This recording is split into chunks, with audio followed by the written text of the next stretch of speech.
पाकिस्तान, इसके बारे में जितना पढ़िए आपको उतनी रुचि आएगी। दोस्तों, ऐसा है कि नेटफ्लिक्स जो देखते हैं, अमेजॉन प्राइम देखते हैं और मुख्तलिफ किस्म के टीवी सीरियल्स आप लोग देखते हैं, आप सब लोग ये देखना बंद कर देंगे जिस दिन आपने पाकिस्तान की खबरें पढ़ना शुरू कर दिया। बहुत एंटरटेनिंग मामला है Pakistan. It's not a country, it is a state of mind. खैर, ये बात अलग। पहली चीज़ मैं आपको ये बताना चाहता हूँ कि लाइन ऑफ कंट्रोल पे अचानक एक दिन पाकिस्तान ने दोनों हाथ खड़े कर दिए। बोला साहब, हमारे बस का नहीं है, हम लड़ नहीं सकते लाइन ऑफ कंट्रोल में। इसके पीछे क्या कारण है? हमारा जो विश्लेषण है इसके ऊपर, हमारा जो एनालिसिस है वो ये कहता है कि साहब, जब पाकिस्तान के बॉस, पाकिस्तान के बिग बॉस चीन ने हथियार डाल दिए तो पाकिस्तान की भी रीढ़ की हड्डी थोड़ी सी टूट गई। उसने बोला क्या, लड़ने भड़ने से कोई फायदा नहीं है, हिंदुस्तान से मारी खानी। जब चीन ने मार पड़ गई चीन को, तो हमारी क्या बिसात, हम लोग कौन है? पहली चीज तो है। दूसरी चीज, पाकिस्तान की एक आदत है बार बार दूसरों के मामलों में टांग अड़ाना। अभी फिलहाल ही आरिफ अलवी साहब है उनके प्रेसिडेंट पाकिस्तान के। आरिफ अलवी ने कह दिया कि साहब, जो रेडिकलाइजेशन के खिलाफ फ्रांस ने कानून बनाया था वो गलत है, मुसलमानों के खिलाफ है, और इसको अगर फ्रांस लागू करता है तो रिश्ते बिगड़ेंगे पाकिस्तान और फ्रांस के बीच में। जैसे कि बड़ा सब पाकिस्तान से रिश्ते बिगड़ने में फ्रांस का गला सूख रहा है, ऐसा मान के चलते हैं ये लोग। पूरी मुस्लिम दुनिया ने, आलम इस्लाम में किसी को प्रॉब्लम नहीं, सिर्फ और सिर्फ प्रॉब्लम पाकिस्तान को। तो जरा मैं तारुफ करवाता हूं अपने गेस्ट्स का, फिर उसके बाद इस बहस को आगे बढ़ाते हैं। इंटरेस्टिंग बहस होगी आज। इंडिया का पक्ष रखने के लिए हमारे साथ हैं major general GD Bakshi sir. General साहब स्क्रीन पे नहीं दिखाई दे रहे, और मुझे लगता है जैसे ज्वाइन इन करेंगे मैं आपको इंट्रोड्यूस कराऊंगा जनरल साहब से। रमनीक मान साहब हैं। रमनीक मान साहब, बहुत बहुत स्वागत है आपका। हमारे साथ हैं सुबोई खान साहिबा, बहुत बहुत स्वागत है आपका। Thank you. हमारे साथ हैं आरजू काजमी साहिबा, आपका स्वागत है। चीमा साहब, स्वागत है आपका बहुत बहुत। और अतर काजमी साहब, आपका बहुत बहुत स्वागत है हमारी शो में। जनरल जीडी बख्शी सर जैसे ही ज्वाइन इन करते हैं फिर उनको बीच में हम लाएंगे। चीमा साहब, मैं आपसे शुरू करता हूं। ये पूरा मामला है, आपके अलवी साहब हैं, अलवी साहब ने एक बात बोल दी वहां पे कि साहब, फ्रांस ने जो बोला, जो फ्रांस और आपके अलवी साहब के बीच में जो तकरीर हुई, बातचीत हुई, एक दोनों ने यहाँ से बातचीत करी, आपके चार्ज दी अफेयर्स को वहाँ पे पेश कराया गया, दुनिया भर की चीज़ें। मेरा मानना है कि पाकिस्तान को अपनी डिप्लोमेटिक रिलेशनशिप वेस्ट के साथ सुधारनी चाहिए, ना कि बिगाड़नी चाहिए। और अगर पाकिस्तान को रिस्पांस देना है, एक खुद मुख्तार मुल्क होने के नाते जरूर दे पाकिस्तान, इसमें कोई वो नहीं है, देना भी चाहिए पाकिस्तान को। लेकिन एक तरीका होता है सर, जब हेड ऑफ स्टेट बात करता है ना, तो हेड ऑफ स्टेट की बात, चीमा साहब मुस्कुरा रहे हैं, उनको पता है सवाल कहां जा रहा है। चीमा साहब ने बॉल पढ़ ली, गुगली पढ़ ली उन्होंने पहले ही। वेल डन चीमा साहब। तो चीमा साहब, एक बात बताइए, जब कोई हेड ऑफ स्टेट बात करता है तो क्या उसमें संजीदगी होनी चाहिए कि नहीं? मेरा इतना सा सवाल है। मैं ब्लेम नहीं कर रहा, यहां पे ब्लेम गेम खेलने के लिए आज मैं नहीं आया। चीमा साहब please.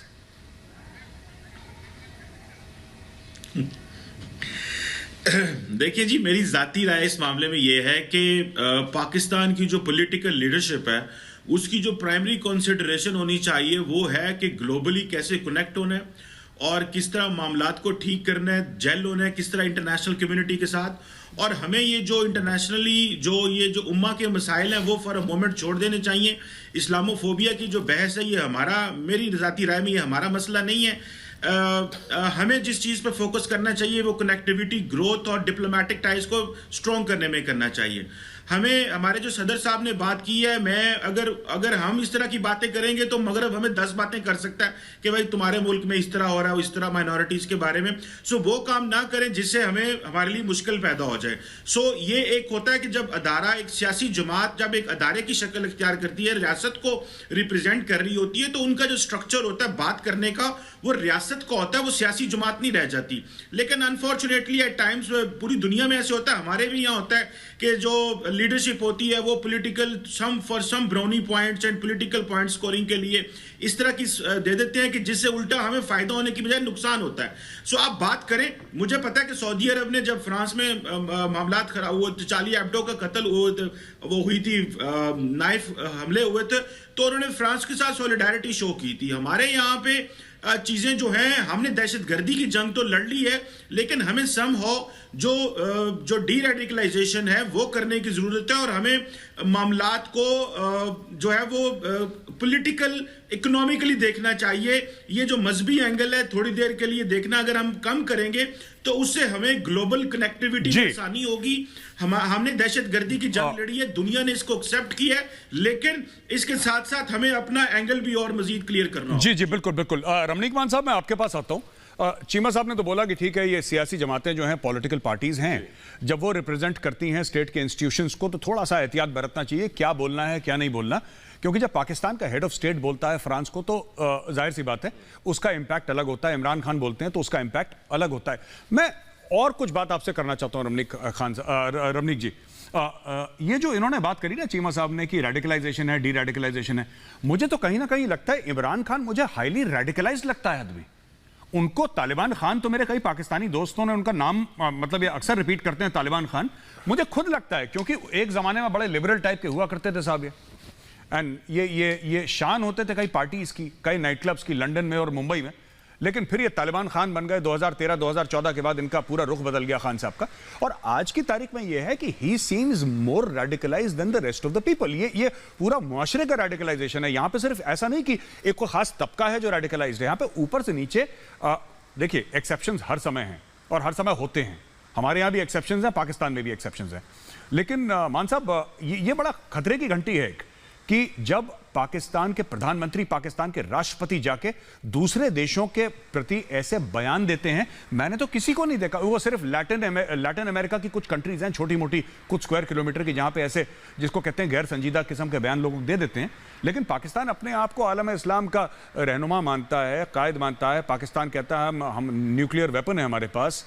You know, it looks upon itself as the leader of the Islamic world। चाहे कोई माने न माने, खुद को तो मानता ही पाकिस्तान। लेकिन मान साहब, ऐसा क्यों है ये पूरा रेडिकलाइज हो गया मामला? मैं बताता हूँ। पहले तो मेजर साहब, समझने वाली बात यह है कि जब सूरज ढल रहा होता है ना, तो ढलते सूरज के सामने एक बोने की परछाई भी बहुत लंबी नजर आती है। तो पाकिस्तान का वही हाल है। ये वो बोना है जो ढलते सूरज के सामने है और उसको अपनी परछाई बहुत लंबी नजर आ रही है। इतना इनका कद नहीं है, इतना इनका क्या कहते हैं उसको, स्तर नहीं है जितना ये अपने आप को समझ बैठे हैं। अब आपने बात की इनके जो प्रेसिडेंट हैं, तो president is a non political entity in every country, just about every country, apart from US and other countries जहाँ पे डायरेक्ट प्रेसिडेंशियल इलेक्शन होते हैं। जो हमारी पार्लियामेंट्री डेमोक्रेसीज है, president suppose to be a non political entity. अब इन्होंने कह दिया तो आपने बिल्कुल ठीक कहा। इनके मुआशरे में, पाकिस्तानी कौम के अंदर दो चीज़ों की बहुत कमी है, एक तालीम की और दूसरी तरबियत की। तालीम अच्छी दे भी दें और अच्छी तरबियत ना हो तो आपको उसामा बिन लादेन जैसे इंजीनियर मिलेंगे। जब तक आप तालीम और तरबियत दोनों अच्छी नहीं रखेंगे तब तक आपका मुआशरा सुधर नहीं सकता। अब आपने बात करी इमरान खान साहब की, तो इमरान खान साहब की जो तीसरी बेगम है, बेगम बुशरा, उन्होंने 2 जिन इनके साथ छोड़ रखे हैं। तो जब से वो 2 जिन इनके साथ चलते हैं तब से इमरान खान साहब जो थोड़े रेडिकलाइज हो गए हैं, ज्यादा ही बल्कि। और ठीक कहा आपने, तालिबान खान कह लीजिए आप इनको, या और कोई इनका नाम दे दीजिए, पर सच्चाई ये भी है कि इन्होंने जितना नुकसान पाकिस्तान का किया है इंटरनेशनली, ग्लोबली, उतना नुकसान कभी नहीं हुआ। और कंपैरिटन, मतलब पता नहीं इनकी क्या एक आदत है, इनको चाहिए अपने आप को, जैसे आपने कहा था लैटिन अमेरिका के कुछ छोटे मुल्क हैं, कुछ चंद स्क्वायर किलोमीटर्स के, इनको अपना कंपैरिजन उनसे करना चाहिए। इनको अपना कंपैरिजन इंडिया से नहीं करना चाहिए। कारण कि हमारे पास फॉरेन रिजर्व $600 बिलियन के करीब है और इनके फॉरेन रिजर्व अभी बढ़ के कुछ 20-20.5 बिलियन हुए हैं। तो कंपैरेटिव एनालिसिस किसी भी अंदाज से नहीं है, ना डिफेंस के अंदाज से और ना फॉरेक्स रिजर्व्स के अंदाज से, ना एक्सपोर्ट के अंदाज से, और ना ही ग्लोबल जो एक इंडिया की प्रेजेंस है उसके लिहाज से। देखिए, प्रधानमंत्री मोदी को कई मुल्कों ने अपना जो हाईएस्ट सिविलियन अवार्ड है उससे नवाजा, और बहुत से उसके अंदर इस्लामिक मुल्क शामिल हैं। कई बार इनका ओआईसी के अंदर इन्होंने कोशिश करी कश्मीर को उठाने की, उनको स्नब किया इस्लामिक कंट्रीज ने। तो अब ये वही है, बोने की लंबी परछाई, और वो सब कोशिश कर रहे हैं कि साहब हम ही हैं जो फ्लैग बेरर ऑफ इस्लाम है दुनिया के अंदर। आपसे पुराने और आपसे बड़े और आपसे बहुत मजबूत मुल्क हैं जो रेडिकलाइजेशन को छोड़ चुके हैं, जी बिल्कुल, जो प्रैक्टिकल मुल्क है। आप प्रैक्टिकलिटी के ऊपर आइए तो कहीं ना कहीं पाकिस्तान का सुधार हो सकता है, उससे पहले कोई गुंजाइश नहीं है। जी, अतर काज़मी साहब के पास जाता हूं। अतर काज़मी साहब, जब भी आपके सदर रियासत हैं या फिर वजीर आज़म है आपके, थोड़ी सी शाइस्तगी, थोड़ा सा ज़ौक़, थोड़ी सी एक एक ठहराव जिसको कहते हैं हम लोग हिंदी में, वो होना ज़रूरी है। ये इंडिया को भी जब बात करते हैं, मोदी साहब से जब खिताब करते हैं, ट्विटर पे भी जब बातचीत करते हैं इमरान खान साहब, तो मैं यहाँ पे देखिए आपको बुरा भला कहने के लिए मैंने नहीं बुलाया, to be very honest with you, मैं ऐसी कोई बात नहीं कहूँगा नाजेबा किस्म की। मैं सिर्फ आपसे एक बात ये कहना चाहता हूँ काज़मी साहब, ये अक्सर इमरान खान ऐसे लगता है जैसे कोई ट्रोल है, वो लगातार एक किस्म के जैसे ट्रोल होते हैं, हम भी ट्रोल होते हैं, वो ट्रोल करते रहते हैं। तो आपको क्या लगता है, and this is a very serious question, मैं आपसे ये जानना चाहता हूं सर कि क्या आपको लगता है कि ये ऐसी चीज़ ऐसे करना किसी भी प्रधानमंत्री को या वजीर आज़म को, आपको लगता है ठीक है उनकी तरफ से? एक तरीका होता है, एक रियासत का एक तरीका होता है, एक फॉर्मेट है सर, एक डिप्लोमेसी होती है, आप बड़े सख्त अल्फाज में अपनी बात कह सकते हैं, लेकिन उसका एक रूट होता है, एक डिप्लोमेटिक चैनल होता है। अगर आपके मुल्क का वजीर आज़म ट्विटर पे रोज बोले हिंदुत्व, उससे होगा क्या? मोदी जी ने तो आज तक जवाब नहीं दिया और ना वो आगे भी देंगे, तो इससे होगा क्या? आपको नहीं लगता कि यह गलत है? देखिए, बात यह है मेजर साहब कि जो सच्चाई होती है वो हमेशा कड़वी लगती है। अब इमरान खान साहब कोई मोदी को कोई गालियां तो नहीं देते, वो कुछ फैक्ट्स बयान करते हैं जो इस वक्त आपकी कंट्री में हो रहा है। यहाँ पे बात हुई कि पाकिस्तान एक गैर संजीदा मुल्क है, भारत बहुत बड़ी जमहूरियत है। भारत देखें इस वक्त हालत ये है मेजर साहब कि वहाँ पे एमनेस्टी इंटरनेशनल भी भारत छोड़ के चली गई। हर गैर संजीदा मुल्क के अंदर इस वक्त एमनेस्टी इंटरनेशनल है, आपके यहाँ तो इंसानी हकूक के इदारे छोड़ के जा रहे हैं। हालत ये है कि आपके यहाँ पूरी एडमिनिस्ट्रेशन एक सिंगर के ऊपर वो बयान जारी करती है, पूरी एडमिनिस्ट्रेशन, पूरी आपकी क्रीम, पूरी इंटेलिजेंसिया आपका एक बच्ची की ट्वीट के ऊपर अपने मुल्क को डिफेंड करता है, उस बच्ची को ट्रोल करता है ट्विटर के ऊपर, एक छोटी सी बच्ची को, इसलिए कि उसने भारत के किसानों के हवाले से बात की। भारत का पाकिस्तान से आप यहाँ पे ये भी बात हुई कि आप कंपेयर ना करें, आप कंपेयर नहीं कर सकते। हमारे यहाँ किसानों का अगर कोई मसला हो तो हमारा मीडिया पूरा उनके पीछे जाके खड़ा हो जाता है। यहाँ पे जो किसानों की बरादरी के लोग हैं वो भी मीडिया पे बैठ के कभी किसानों का नाम भी नहीं लेते।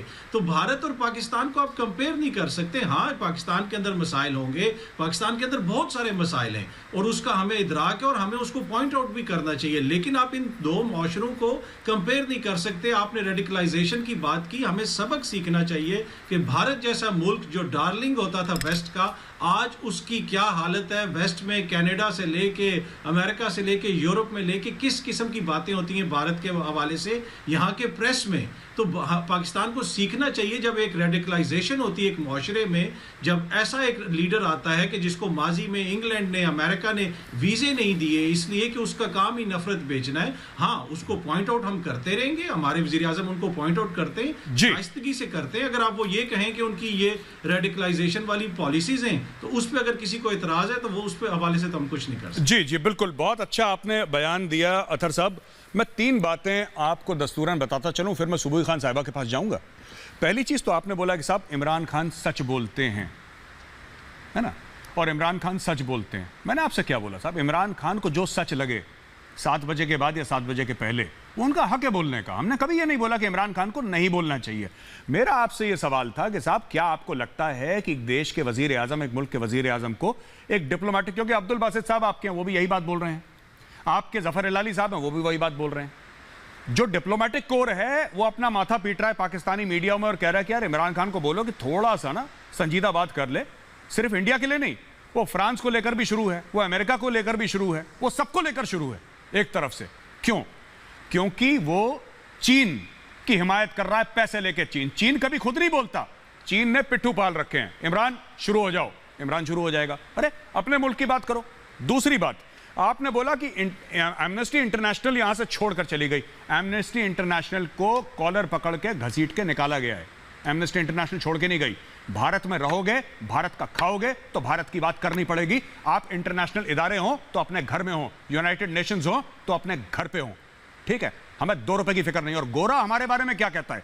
आप कहते हैं कि अंग्रेज आपके बारे में क्या कह रहा है? अंग्रेज पैसा ले जाता है, चेक काटते हैं, मुंह पे मारते हैं, तैयारे खरीदते हैं उनसे। कौन है अंग्रेज? आप कौन सी बातें कर रहे हैं साहब कि वेस्ट ये कहता है? कहने दो वेस्ट को, हमें डार्लिंग, हम खुद की डार्लिंग है भाई साहब, हमें वेस्ट की डार्लिंग बनने की कोई जरूरत नहीं है। India is proud, India is confident और माशाअल्लाह पैसे भी हमारे पास ठीक ठाक हैं, किसी के सामने हाथ नहीं फैलाते। तो कल कोई बोले कि साहब देखो गोरा आपके बारे में क्या बोल रहा है, गोरा जो भी बोले उसके मुंह में खाक, हमें कोई लेना देना नहीं। तीसरी चीज साहब, आप कहते हैं कि एक लड़की ने लिख दिया कुछ तो पूरा देश ट्रोल करने लगा। आपके भी यहां पे एक लड़की थी सर जिसने कुछ लिखा था, आपने तो उसके माथे पे गोली मार दी, वो अभी भी डर के मारे बाहर है, अभी तक पाकिस्तान में नहीं आई। तो सोशल मीडिया पे ट्रोल करना एक अलग बात होती है और किसी की जान लेना एक अलग बात होती है। सर तो प्लीज, आपने ठीक बोला, भारत और पाकिस्तान का कंपैरिजन नहीं होना चाहिए। अब मैं आता हूं सुबही खान साहिबा के पास। सुबही जी, एक बात बताइए, ये थोड़ा सा जो बातचीत हमारी चल रही है ये संजीदगी के दायरे में चल रही है। मैं आपसे पूछना चाह रहा हूं कि मैंने अतर काज़मी साहब से बोला तो इन्होंने बोला साहब कि भारत के साथ हम कंपेयर नहीं कर सकते, ये सब जो भी उनकी राय है, कोई बात नहीं, he is welcome to his opinion. मैं आपसे ये पूछना चाहता हूं कि ये पाकिस्तान में जो रेडिकलाइजेशन का भूत है, जो कि हमें देखना, हम देखते हैं उनके प्रेसिडेंट, उनके प्राइम मिनिस्टर, जो आम आदमी है, जो महंगाई के साथ डील कर रहा है, ठीक है वो पाकिस्तान का अंदरूनी मामला, हमें कोई लेना देना नहीं है, लेकिन जो आम आदमी है वो तो रेडिकलाइज्ड है। यहां पे इनका जो टॉप एशेलॉन्स हैं पाकिस्तानी सोसाइटी के, वो रेडिकलाइज्ड हैं, गजब के रेडिकलाइज्ड। उनका प्रेसिडेंट तो, इंडिया के प्रेसिडेंट का आपने कब कमेंट आप सुनते हैं? जब कोई पार्लियामेंट में कोई लॉ इनैक्ट होता है तब उनका सुनते हैं, कोई उनका मैसेज टू द नेशन होता है 26 जनवरी 15 अगस्त तब आप सुनते हैं, 2 अक्टूबर महात्मा गांधी जयंती के दिन सुनते हैं। You don't hear your this thing president talking about all these matters. यहां पे तो प्रेसिडेंट एंड प्राइम मिनिस्टर दोनों ट्विटर के ट्रोल्स बन गए हैं। सुबही खान साहिबा जी जी गौरव जी, देखिए यहाँ पे हमें ये समझना पड़ेगा कि हम किसी नॉर्मल कंट्री की बात नहीं कर रहे हैं। आपने बहुत अच्छा बोला कि Pakistan is not a country, it's a state of mind. वो एक मानसिकता है, एक सड़ी हुई, एक बीमार मानसिकता है। आप सोचिए 21वीं सदी में जब हम डेमोक्रेसी की बात करते हैं, हम सेक्युलरिज्म की बात करते हैं, हम सब मिलजुल के बात करते हैं, ग्लोबल सिविलाइजेशन की बात करते हैं, तो इस्लामिक स्टेट क्या होता है? इस्लामिक स्टेट तो जिनकी रूट्स ही, जिनकी जड़ें ही कि आप एक पंथ के आधार पे एक पूरी कंट्री बना रहे हैं और दूसरे लोग अगर उसमें रह रहे हैं या किसी कारण आना चाहते हैं, किसी कारण फंस गए, आप उसको मार रहे हैं, उनको काट रहे हैं, और जब उनको मार के काट के थक जाएं, जब उनको आप बिल्कुल खत्म कर दें, तब आप अपने आपस में इस्लामिक स्टेट में भी फिरका परस्ती करके मारना स्टार्ट कर दें, तो क्या होगा? किस तरह के लोगों से हमें डिबेट करनी पड़ती है। दूसरी बात करते हैं, देखिए प्राइम मिनिस्टर या प्रेसिडेंट की, देखिए मैं मानती हूं कि जब आप जनप्रतिनिधि होते हैं, जब आप लोगों को रिप्रेजेंट करते होते हैं, तो आप उस प्लेटफॉर्म पे तस्बीह लेकर पढ़ने नहीं बैठ जाते हैं, आप टोपी लगा के वहां पे ये नहीं दिखाने लग जाते कि मैं मुसलमान हूं। आपका जो भी अपना फेथ है आप अपना बंद दरवाजों के पीछे रखिए, लेकिन जब आप जनता में हैं, जब आप लोगों के लीडर्स हैं, तो आप जनप्रतिनिधि हैं। वो मानसिकता इन लोगों के अंदर कहीं से कहीं तक एग्जिस्ट नहीं करती है, क्योंकि बीमार है, नॉर्मल साइकी नहीं है। दूसरी बात अथर जी ने बहुत अच्छी बोली कि पाकिस्तान और भारत का कोई कंपैरिजन नहीं है। आप एथिक्स में मिला लीजिए, आप डेवलपमेंट में मिला लीजिए, आप ग्लोबल रिलेशनशिप में मिला लीजिए, आप विजन में मिला लीजिए। मतलब मैं हमेशा बोलती हूँ आसमान और पाताल का डिफरेंस। आपने बोला एक लड़की के पीछे आप लोग पड़ गए हैं। पहली बात तो वो लड़की को बच्ची मत कहिए, वो लड़की वो है जिसने पूरे अमेरिका में ये सारा कुछ डोनाल्ड ट्रंप के अगेंस्ट करके वहाँ की गवर्नमेंट भी डिस्टेबलाइज करने वाली पीछे इन लड़की का ही हाथ था, और उनके पीछे कितना रैडिकल लेफ्ट और पूरे एक मानवता विरोधी एक मानसिकता और पैसा चल रहा है, हम सब जानते हैं। और महिला का सम्मान करना भारत को मत बताइए। उसी स्वात वैली में जिसमें मलाला यूसुफजई के दिमाग में गोली लगी थी पढ़ने के लिए, उसी स्वात वैली में हमारे भारत में गार्गी, मैत्री, मदालसा वेदों में मंत्र लिखा करती थी। तो अपने पिताजी को मत बताइए कि महिला सम्मान क्या होता है या संस्कार क्या होते हैं। आप लोगों ने एक, गौरव जी एक बात मैं जरूर आपके चैनल के माध्यम से बोलना चाहती हूँ, जस्ट लास्ट फ्यू सेकंड्स दे दीजिएगा। इन लोगों ने एक मुसलमान बच्चे को टेररिस्ट बनाने के लिए एक इस तरह से एक स्ट्रैटेजी चलाई हुई है, और सारी एनर्जी उसी पे फोकस्ड है। नेताओं की भी उसी पे फोकस्ड है, मौलानाओं की भी उसी पे फोकस्ड है, पैनलिस्ट की भी, इवन डिफेंस स्पेशलिस्ट की एनर्जी उस पे फोकस्ड है कि आप कैसे एक मुसलमान माइंड को पहले सेपरेटिस्ट बनाएंगे, तभी वो ना म्यूजिक कर सकता है, ना म्यूजिक सुन सकता है, ना नाच सकता है, ना गा सकता है, महिला ना बाल खो सकती है, ना लिपस्टिक लगा सकती है। आप बिल्कुल अलगाववादी बता देंगे, जो सारी दुनिया कर रही है वो उससे अलग करेगा। उसके बाद आप उसको कट्टरवादी बनाते हैं कि भाई जो आप कर रहे हैं वही सही है, दूसरा जो कर रहा है उसका गलत है, और आपकी ड्यूटी है दूसरे को सही करना। आप उसको या तो कन्वर्ट करके सही करिए, वरना उसको मार के सही करिए। वो आप उसको जन्नत मिलेगी, 72 हूरें मिलेगी। आतंकवादी बना देते हैं, सुसाइड बॉम्बर्स बना देते हैं। कहां जा रहे हैं आप? जी। आपका टाइम खत्म हो गया है भाई साहब, क्योंकि अब मानवता जाग चुकी है, लोग जाग चुके हैं। अब कोई सुसाइड बॉम्बर बन के अपने अंदर बॉम्ब लगा के फटना नहीं चाहता है। आपका मुआशरा ही आपके खिलाफ खड़ा हो गया है। मैं जनरल जीडी बख्शी सर के पास आता हूं, उसके पहले आरजू काजमी से कमेंट्स ले लूं। आरजू काजमी जी, वही पुराना गाना जो मैंने पिछली बार कमर चीमा साहब के लिए मैंने 2 अल्फाज कहे थे, अब आपके लिए कहता हूं कि तुम जो इतना मुस्कुरा रही हो, क्या गम है जिसको छुपा रही हो। एक बात बताइए, बड़ी मुस्कुरा रही हैं। मेरा आपसे सवाल है आरजू काजमी साहिबा, इमरान खान बात करते हैं आलम इस्लाम के बारे में, इमरान खान बात करते हैं कश्मीर के बारे में, इमरान खान बात करते हैं इस्लामोफोबिया के बारे में, पर इमरान खान कभी पाकिस्तान के बारे में बाहर जाके बात नहीं करते। मुझे क्योंकि ऑड लगता है, अगर हमारे प्रधानमंत्री नरेंद्र मोदी जी कहीं जाएं तो हम लोग ये उम्मीद रखते हैं उनसे कि जाएं, भारत में इन्वेस्टमेंट लेकर आएं, जाएं, नई नई टेक्नोलॉजीज लेकर आएं, इंडिया को कैसे फायदा हो सकता है डिप्लोमेटिकली, इकोनॉमिकली, उसके बारे में। और वो अपना खुद रिपोर्ट कार्ड पब्लिश करते हैं कि जी हमने ये करा है, ये नहीं करा, ये चूक गए, अगली बार करेंगे, इतना हो गया, ज्यादा हो गया, कम हो गया, राइट? क्योंकि इंडियंस ने वोट देके नरेंद्र मोदी जी को प्राइम मिनिस्टर बनाया है इंडिया का, तो इंडिया की बात रखते हैं। लेकिन मैंने कभी इमरान खान को नहीं देखा कि पाकिस्तान की बात करें। वो अपने आप को ऑटोमन सुल्तान या कोई खलीफा उस लेवल का समझते हैं कि पूरा पूरी आलम इस्लाम का उन्होंने ठेका ले रखा है। कभी ये पाकिस्तान की बात क्यों नहीं करते इमरान खान? ये किसने वोट दिया था इनको? पाकिस्तानियों ने नहीं दिया था तो किसने दिया था? जीएचक्यू रावलपिंडी के अलावा बात कर रहा हूं। ये क्यों बात करते हैं ऐसी उल्टी सीधी? नहीं मेजर साहब, मुझे नहीं लगता कि इमरान खान साहब कोई उल्टी सीधी बात करते हैं। अगर वो कहीं जाके कश्मीर की बात करते हैं तो वो असल में पाकिस्तान की ही बात कर रहे हैं, क्योंकि बहुत टाइम से, कई सालों से ये मसला चल रहा है कश्मीर का। तो जाहिर है पाकिस्तान और इंडिया दोनों इन्वॉल्व हैं और ये पाकिस्तान की ही बात हो रही है। और अगर एलओसी पे कहा गया है कि अब फायरिंग नहीं होगी और एग्रीमेंट किया गया है, तो ये भी पाकिस्तान की ही बात हो रही है। और अगर ये चीज ना हुई होती तो भी आप लोग ये कहते कि जी यहाँ पे जो है फायरिंग हो रही है और इतने लोग हलाक हो गए, इतने लोग जख्मी हो गए। लेकिन अगर कोई अच्छा काम हो रहा है तब भी आप लोग ऑब्जेक्शन कर रहे हैं, जबकि ये बात आपकी ही कही हुई है। कई बार आपने कई डिबेट्स में कहा है कि पाकिस्तान को सब चीजें छोड़ के इकोनॉमी और एजुकेशन, हेल्थ सेक्टर पे काम करना चाहिए 10 या 20 साल।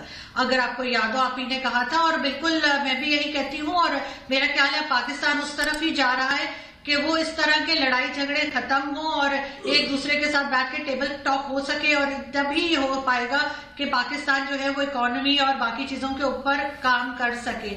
जहां तक आप लोग ट्विटर की बात कर रहे थे कि मोदी जी जवाब नहीं देते, तो हर इंसान अपनी मर्जी का होता है, हर एक जैसा नहीं होता। अगर इमरान खान साहब ट्विटर यूज करते हैं और अपनी बात रखते हैं तो अच्छी बात है। आजकल जमाना तो यही है कि लोग ट्विटर और सोशल मीडिया इस्तेमाल करते हैं और उन्हें पता होना चाहिए कि कोई प्राइम मिनिस्टर क्या सोच रहा है और क्या बात कर रहा है। मोदी जी अपने दिल ही दिल में बात करते हैं या आप लोगों को कह देते हैं। आपका मीडिया जो है वो जितनी बात पाकिस्तान की करता है और जिस लहजे में करता है, जिस तरह से पॉइंट आउट करता है, हर चीज को नेगेटिव वे में लेके जाता है, वो नहीं होना चाहिए। तो मोदी जी को भी कुछ पॉजिटिव बात करनी चाहिए। अगर कोई शिकायत है, कोई बात है, कोई पॉइंट है तो उसको बिल्कुल ट्विटर पे रखें। लेकिन ये मीडिया पे, आपका मीडिया जितना नेगेटिव बात करता है, हमारा मीडिया उतना नेगेटिव बात नहीं करता। आप चेक कर सकते हैं। बाकी इमरान खान साहब बिल्कुल पाकिस्तान के प्राइम मिनिस्टर हैं तो पाकिस्तान की ही बात करेंगे। कोई वो जाके बांग्लादेश या किसी और की बात तो नहीं करेंगे। जी आरजू जी, मैं जनरल साहब के पास जाने से पहले दस्तूरन 1-2 बातें आपको बता दूं। आपने बोला ना कि आपका मीडिया नेगेटिव बात नहीं करता। मैं आपको व्हाट्सएप करके जरा क्लिप्स भेजूंगा तो आपको भी पता लगे जरा कि आपके मीडिया की भी शनाख्त हो जाएगा, आइडेंटिफिकेशन हो जाए कि कौन कौन क्या क्या करता। आपके मीडिया में भी बड़े बड़े तीरंदाज बैठे हैं जो तीर कमान चलाते हैं दिन रात। पहली चीज़ ये। दूसरी चीज़ ये कि हमने ये नहीं बोला कि इमरान खान कोई ऐसी बात, इमरान खान को जो कहना है कहे। हम तो कोई नहीं होते ना इमरान खान को बोलने वाले कि साहब आपको ये स्क्रिप्ट है आपकी, आपको इंडिया के हिसाब से। वो अपने हिसाब से बोलेंगे जो उनको बोलना है। मेरा कहने का मतलब है कि जैसे फॉर एग्जाम्पल अगर कराची में पानी की प्रॉब्लम है, राइट, कराची के पास आपका दरिया है, समुंदर है, तो अगर जाते हैं तो अरब कंट्रीज से डीसैलिनेशन की टेक्नोलॉजी भी मांग सकते हैं वो, राइट। आपके पास कोई ऐसा अस्पताल नहीं है पाकिस्तान में जिसमें state of the art liver transplant हो या किडनी ट्रांसप्लांट हो। कैंसर हॉस्पिटल एक 2 3 है वहां पे, लेकिन वो भी वर्ल्ड क्लास नहीं है। आप अरब कंट्रीज से बोले कि हमारे यहाँ हॉस्पिटल खोलें, they will open the world's best hospitals for you. आप देखिए सोलर एनर्जी, पाकिस्तान में बिजली का बहरान है। आपके यहाँ पूरा जो एरिया है वो बहावलपुर के इस तरफ का, जो पंजाब में बहावलपुर उस तरफ का, और पूरा थारपरकर का एरिया जो है वहां पे सर आपके पास इतना कुछ सोलर का है जो आप कर सकते हैं पाकिस्तान में, लेकिन आप वो नहीं करते। आप वही एक राग कश्मीर, और हमें क्या फर्क पड़ता है आप कश्मीर बोलें, आप 50 साल और कश्मीर बोलें, आप रज के कश्मीर बोलें, कोई तो सुनता नहीं। तुर्की ने हाथ छोड़ दिया, ईरान ने हाथ छोड़ दिया, और अगर तुर्की और ईरान आपका हाथ नहीं छोड़ते फिर भी क्या कर लेते हमारा, क्या कर लेते? 370-35 से हटा दिया, क्या कर लिया पाकिस्तान ने? इंडिया वहां पे है, वहां पे चुनाव हुए डिस्ट्रिक्ट लेवल के, क्या कर लिया आपने? ट्विटर के अलावा किसने क्या कर लिया? इसीलिए मैं आपसे कहता हूं कि कम से कम जाएं, जरूर कश्मीर की बात करें, बिल्कुल हक है आपका, लेकिन आरजू जी कभी कभी तो जो पाकिस्तान का गरीब है उसके लिए कुछ कर दें। 2.5 साल में इमरान खान साहब ये कह रहे हैं कि अब मैं सीख रहा हूं सरकार कैसे चलनी है, उनका बयान है कि मैं सीख रहा हूं। वो 2.5 साल पाकिस्तानी कौम के ऊपर, पाकिस्तानी गरीब के ऊपर तजुर्बा कर रहे थे, जो कहते थे कि मैं 100 दिन में पेड़ से टांग दूंगा जो करप्ट होगा। पाकिस्तान में लोग आएंगे, वीजा लेने के लिए लाइन लगेगी, नौकरियां लगेगी, सीपैक बंद हो गया, सब कुछ खत्म। लेकिन इमरान खान कहता है कि भाई कश्मीर बनेगा पाकिस्तान, कश्मीरियों से नाता क्या, ला इलाहा इल्लल्लाह, हो गया। जनरल साहब के पास जाते हैं। सर आपने देखा sir, top to bottom radicalisation है, general GD Bakshi sir, top to bottom radicalisation है पाकिस्तान में, with a few rare exceptions. Their PM is behaving like a troll, their president is behaving like a troll. आपको लगता है president Arif Alvi को यह बात कहनी भी चाहिए थी? एक तरीका होता है सर, डिप्लोमेटिक चैनल से आप कहें और सख्ती से अपनी बात करें, बिल्कुल सख्ती से अपनी बात करें, लेकिन आप ट्विटर पे एज अ नॉर्मल, इतना तो मैं भी ट्रोल नहीं करता सर शेख रशीद को जितना ये आरिफ अलवी और इमरान खान करते हैं। जरा इसके ऊपर जरा अपने बयान दीजिए sir, your comments please. Thank you Gaurav. ऐसा है कि जब पाकिस्तान को एस्टेब्लिश किया गया था, जो उसके फाउंडर थे Mohammad Ali Jinnah, his concept of Pakistan वो बहुत ही अलग चीज थी कि यहाँ पे माइनॉरिटीज खुल के अच्छे आराम से रह सकती है। Then general Ziaul Haq happened to Pakistan, he decided, उन्होंने फैसला किया कि पाकिस्तान एक नॉर्मल मुल्क नहीं रहेगा, एक वो ब्रिजहेड बनाएंगे एक्सपोर्ट ऑफ जिहादी आइडियोलॉजी, पूरी दुनिया में जिहाद और टेररिज्म एक्सपोर्ट करने का वो सेंटर बना के छोड़ा, जहां पे बेचारे हिंदू, सिख, क्रिश्चियंस वगैरह का तो जीना हराम करके रख दिया ऐसा। और वो तो साहब दरकनार की उनके अपने लोगों का क्या कर रहे हैं, ये जहां इनसे दिल उब गया, मार मार के खत्म कर दिए। कहां 18%, 21% होते थे हिंदू, वहां पे आज 2% से कम रह गए हैं। तो अब ये अपने शियाज के गले रेतने शुरू कर दिए हैं, अपने अहमदिया के तो बहुत पहले से रेतने शुरू कर दिए थे। अब वो कश्मीर का राग लेके बैठे हैं। अब वो जहां भी कोई फसाद होता है, चाहे सीरिया में हो, चाहे लीबिया में हो, चाहे अजरबैजान में हो, वो वहां जाके कूद पड़ते हैं। एक अपना एक्सपोर्ट है टेररिज्म, इंटरनेशनल टेररिज्म है, जहां भारत ने आईटी में इतना जो यहाँ प्रोग्रेस किया है, ये इंटरनेशनल टेररिज्म कर रहे हैं, ये गधे बेच रहे हैं और बुरे हाल हो गए इस मुल्क के। अपना तमाशा बना लिया है पूरी दुनिया के सामने। ये कर्टसी जनरल जियाउल हक, जनरल जियाउल हक की जो रियाया है, जो उनकी एस्टैब्लिश्ड कायनात उन्होंने वहां कर दिया है एक सिस्टम, वो अभी तक चला आ रहा है साहब। वो वहां पे इलेक्टेड प्राइम मिनिस्टर नहीं होते, सिलेक्टेड प्राइम मिनिस्टर ही वहां फौज टॉलरेट करती है। अब इमरान खान साहब एक बेचारे तो सिलेक्टेड प्राइम मिनिस्टर हैं, इलेक्ट तो वो हुए नहीं। जी सर। अब वो अपनी जो है लेजिटिमेसी दर्शाना चाहते हैं, तो एक ही तरीका है कश्मीर कश्मीर कश्मीर। अरे साहब दुनिया के कान पक चुके हैं। The world is fed up of your care and. जी सर, मैं सर आपको जनरल जीडी बख्शी साहब, पैसा है नहीं, मैं जी सर प्लीज। मैं सिर्फ कह रहा था गौरव कि पैसा है नहीं, गधे बेच रहे हैं, बुरे हाल है इनके आवाम के। लेकिन इनकी जो आईएसआई है वो करोड़ों रुपए दे रही है, कभी मियां खलीफा जैसी हस्ती को, कभी रिहाना जैसी हस्ती को। कि साहब आप ट्विटर स्टॉप करें, भारत के खिलाफ कैसे भी उसको बैड माउथ करे, गाली दे।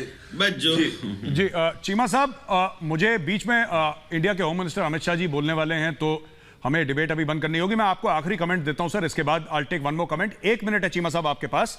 और सर एक बशीर बद्र का शेर है सर, बहुत पुराना, कि लोग टूट जाते हैं घर बनाने में, लोग टूट जाते हैं घर बनाने में, और हम तरसते नहीं बस्तियां जलाने में। तो मुल्क आपका कब नॉर्थवर्ड्स जाएगा सर?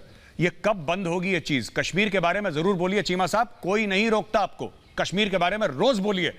लेकिन पिछली बार 30 सेकंड आप जवाब दीजिए, पिछली बार कब था जब इमरान खान ने जाके पाकिस्तान के आम आदमी के मसाइल के बारे में किसी मुल्क में बोला हो कि मुझे मदद चाहिए इस चीज के लिए, आप एक शानदार अस्पताल बनाइए, आप सोलर पार्क बनाइए, यहां पे बिजली की कमी है, पिछली बार कब बोला था? 30 सेकंड चीमा साहब। मैं मेजर साहब आपको यह बता दूं कि पिछले 10 साल में पाकिस्तान के अंदर एनर्जी ट्रांसफॉर्मेशन आ गई है। आपको पता है कि पाकिस्तान में हम एनर्जी डेफिसिट था, अभी हमारी बिजली भी पूरी है, गैस भी पूरी है, इंडस्ट्री भी चल रही है और कोई मसला नहीं है। अल्हम्दुलिल्लाह चीजें बहुत तेजी से ग्रो कर रही हैं। जब इंडिया 15 साल में ये जब इकोनॉमिक लिबरलाइजेशन और ग्लोबलाइजेशन की वजह से फायदे उठा रहा था, हम दहशतगर्दी की जंग लड़ रहे थे, लेकिन ये 5 साल में पाकिस्तान में इंफ्रास्ट्रक्चर ट्रांसफॉर्मेशन, एनर्जी ट्रांसफॉर्मेशन, ठीक है चीमा साहब, और अगले 10 साल सिर्फ इकोनॉमिक ग्रोथ की, और आप देखिएगा बिल्कुल करेंगे और लड़ेंगे। बिल्कुल चीमा साहब मैं आपसे माफी चाहता हूं, मेरा वक्त बिल्कुल खत्म हो गया। बस मेरे क्लोजिंग रिमार्क्स इतने ही हैं कि थोड़ा सा कश्मीर जरूर पाकिस्तान करे, दिन में 15 बार करे, लेकिन कुछ अपने मुल्क के गरीबों के बारे में और एक्सक्यूजेस ना बनाए पाकिस्तान कि हम तो ऐसा करते, क्योंकि आप एक्सक्यूज बना रहे हैं तो भारत को कोई इससे फर्क नहीं पड़ेगा। आप खुद से झूठ बोल रहे हैं और यह सबसे बड़ा गुनाह है। बहुत बहुत धन्यवाद आपका।